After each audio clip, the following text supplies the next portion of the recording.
This situation is actually a few days old.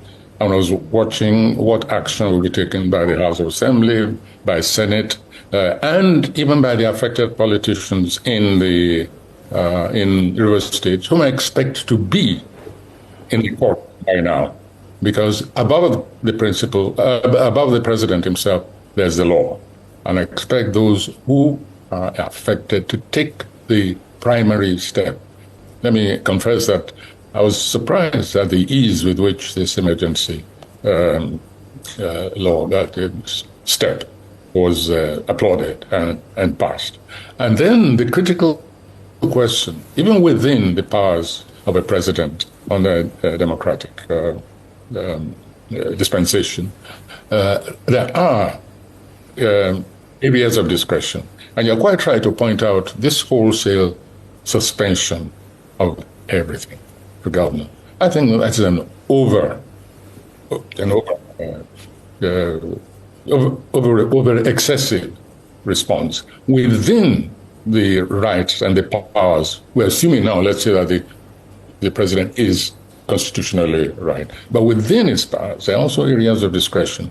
And I think that the wholesale scuttling of the democratic existence in the rivers was excessive. I think it could have been managed much better, much more economically.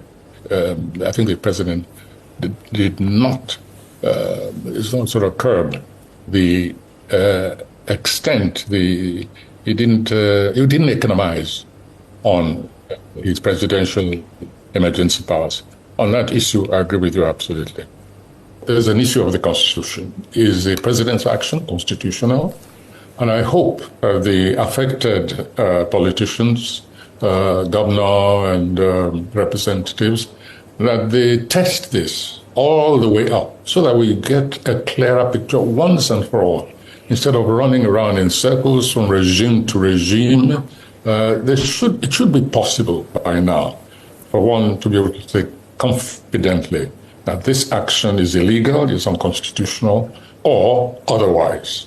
So for now, we can leave it to the constitutional lawyers to guide us. Now, the next question is it politically wise? In my view, this takes us on a slippery slope. It's not what I would have liked to see happen right now with all our struggle to attain a federal structure. The spirit of it, in my view, is contrary to the spirit of federalism. Now, I spoke very carefully and deliberately, because this does not vitiate maybe the rightness of the action. It does not establish the wrongness. But with my commitment to a genuine federal structure, when an event like this happens, I say we're back on the slippery slope. And I hope that it is tested all the way, because as I've said, we've been through this before under different regimes.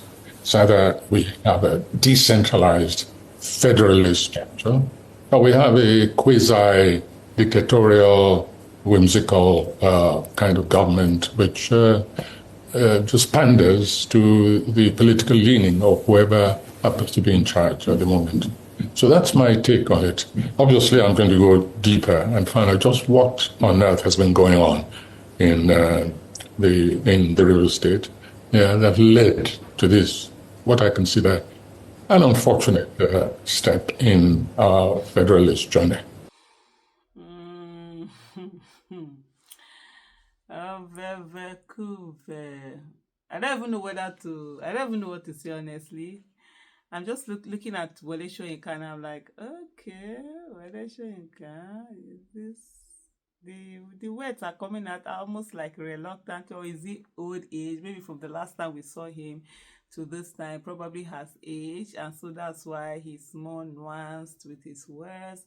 But you know that fairy brand Wole Soyinka that we this is unconstitutional.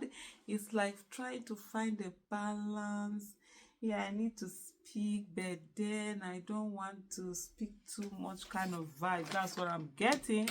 I might be getting a very different vibe. So I don't know. And then Fubara, they need to go to court. Those people, Fubara needs to go to court it could have been managed more. Did he say more economically? I was actually taking notes while he was speaking. Is it politically wise? He asked. It is not what I would have liked to see happen.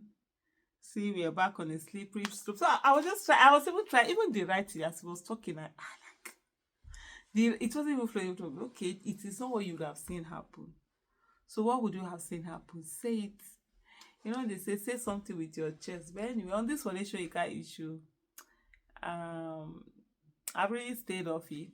I really haven't spoken on it. I think this is the first time I'm even saying anything, because sometimes there are people who are like your childhood heroes, and you grow up and you find out that probably wouldn't be. So sometimes there's that. I honestly, I don't even me that I'm rambling here. You probably are looking through. You can't hear. You're like, is it not Aisha that used to speak like this, like this? Why is Aisha?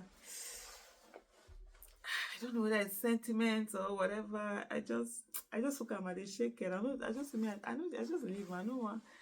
Pale, talk with you want talk. 90, you don't reach 90. Hair don't grey. Wait, you are older than Nigeria as an entity. No, you are older than Nigeria as a republic or Nigeria as an independent country. So which ones now? First you come dey talk, you go come dey chew in word, you go dey mind wetin you wan talk, as you wan take comot, say wetin happen. This truth na one e be. But anyway, I know a lot of time he did say he was going to talk about Tinubu's administration after 1 year. 1 year came, 1 year passed. People didn't hear about it, and it's been dragged a lot. People are saying, "Why are you keeping quiet?" But he was very vocal in other administrations, you know, saying it. But the moment he came to Tinubu's administration, it's almost as if the vocal cords were sort of like switched off. And for me, this is the first time I'm actually hearing him speak on the administration, what is happening since after Tinubu came here. I probably have missed some of them. I don't know, so I can't say that I know everything that is going on in Nigeria.